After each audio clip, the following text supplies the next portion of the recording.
Welcome back. Well, Bluffton brought home a big win this weekend. Let's check out the highlights.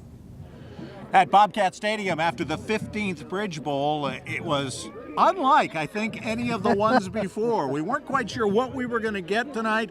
We ended up getting a little bit of everything. Well, absolutely.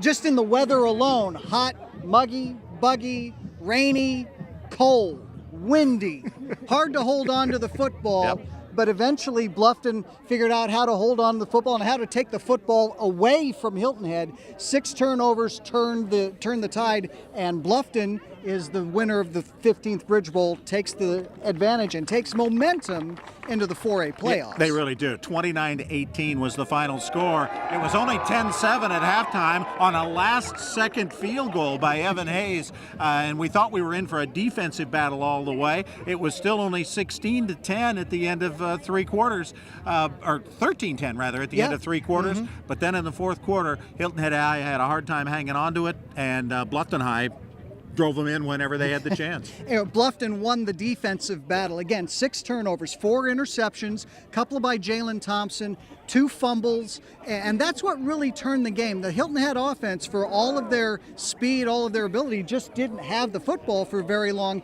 after about the middle of the 3rd quarter. And the defensive line for the Bluffton Bobcats, led by senior Richard Reed on senior night, or Ronald Reed on senior night, really took the wind out of any sails that Hilton Head could have rung up as they tried to get the offense going. Yeah, they did. Bluffton only played a 3-man defensive front. Not only Ronald Reed, but Jay-Sean Jenkins, Xavier Dykstra. They just lived in the Hilton Head backfield, created a lot of pressure on Gaston Moore, and kept those speedsters, Sterling White and Deontay Richard, bottled up. All right, let's look forward. Bluffton has this week off, and then they will have a home game in the playoffs. They will, and they take a lot of momentum in and are essentially waiting to see who they play. All the region champions in the lower state are going to get a wild card.